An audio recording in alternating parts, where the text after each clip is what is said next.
মৌলভীবাজারে নির্বাচনী জনসভায় বক্তব্য রাখছেন বিএনপি চেয়ারম্যান তারেক রহমান। সরাসরি চলে যাচ্ছি সেখানে।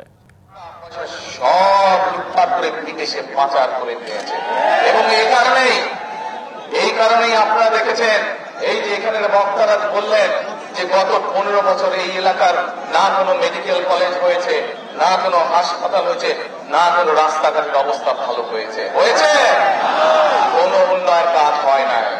দেশনেত্রী খালেদা জিয়ার সময় 2001 থেকে 2006 সাল পর্যন্ত আমরা অনেকগুলো, সাইফুর রহমান সাহেব অনেকগুলো প্রকল্প করে নিয়েছিলেন এই এলাকার উন্নয়নের জন্য, কিন্তু 2008 সালে সেই ষড়যন্ত্র নির্বাচনের মাধ্যমে ওই স্বৈরাচাররা যখন ক্ষমতা দখল করলো, সব বন্ধ হয়ে গেল এলাকার মানুষের উন্নয়নের জন্য। এবং যেহেতু দেশে সত্যিকার ভাবে কোনো ভোটের ব্যবস্থা ছিল না, যেহেতু মানুষের কথা বলার অধিকার ছিল না, সেই জন্য মানুষের দুঃখ কষ্টগুলো মানুষ গিয়ে যে কাউকে বলবে, এলাকার সমস্যার কথা গিয়ে যে মানুষ কাউকে বলবে, সেই মানুষটিও ছিল না। আমরা তখন কি দেখেছি? আমাদের সেই সংসদ ভবনে কি দেখেছি?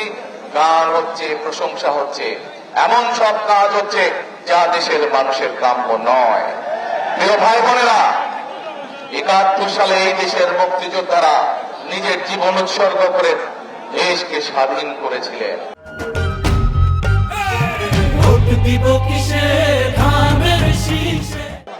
71 সালে দেশ স্বাধীন হয়েছিল। তারপরে বিভিন্ন ভাবে মানুষের ভোটের অধিকার, কথা বলার অধিকার কেড়ে নেওয়ার চেষ্টা হয়েছে। শহীদ রাষ্ট্রপতি জিয়া রহমানের সময় দেশে বহুদলীয় গণতন্ত্র চালু হলো। আবার এরপরে চেষ্টা হয়েছে বিভিন্ন ষড়যন্ত্র করে বিএনপিকে দাবিয়ে রাখতে। জনগণের শক্তিতে 91 সালে যখন খালেদা জিয়া সরকার গঠন করলেন, তখন উনি আবার সংসদীয় পদ্ধতি, সংসদীয় ব্যবস্থা করলেন। কারণ এই ব্যবস্থার মাধ্যমে এলাকার মানুষের